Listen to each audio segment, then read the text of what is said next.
మీరు మీ పిల్లలకి syrups are drops ఏస్తున్నప్పుడు ఈ 4 మిస్టేక్స్ చేయకండి. ఫస్ట్, ఏ సిరప్ అయినా ఓపెన్ చేశాక 1 మంత్ లోపల యూజ్ చేయాలి. 1 మంత్ దాటితే దాన్ని డిస్కార్డ్ చేయాలి.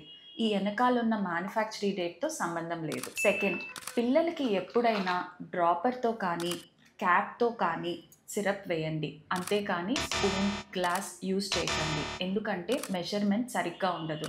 డ్రాపర్‌తో కానీ, క్యాప్‌తో యూజ్ చేసినప్పుడు మెజర్‌మెంట్ కరెక్ట్‌గా చూసుకోవచ్చు. థర్డ్, యాంటీబయాటిక్ సిరప్ ఎప్పుడు డాక్టర్ ప్రిస్క్రైబ్ చేసినా పౌడర్ ఫామ్‌లో చేస్తే దాన్ని ఇక్కడ మార్క్ వరకు వాటర్ నింపాలి. అండ్ దాన్ని కరెక్ట్‌గా షేక్ చేయాలి. దాని తర్వాతే మీ పిల్లలకి యూజ్ చేయాలి. యాంటీబయాటిక్ సిరప్స్ మాత్రం వారం లోపల వాడాలి. వారం దాటితే డిస్కార్డ్ చేయాలి. ఫోర్త్, ఎప్పుడైనా మీ పిల్లలకి డ్రాపర్‌తో మెడిసిన్ ఏసినప్పుడు డ్రాపర్‌ని దానిలో ఉంచేయటం చేయకండి. దీన్ని యూజ్ చేశాక వాష్ చేసి పక్కన పెట్టుకోండి. దీన్ని క్యాప్‌తో క్లోజ్ చేయాలి. ఇలా చేస్తే కంటామినేట్ అవ్వకుండా ఉంటది. లేకపోతే కంటామినేట్ అయ్యే అవకాశాలు ఎక్కువగా ఉంటాయి. ఈ 4 టిప్స్ ఫాలో అవుతూ డాక్టర్ ఇచ్చిన ఎగ్జాక్ట్ డోస్ మాత్రమే మీ పిల్లలకి వేయండి.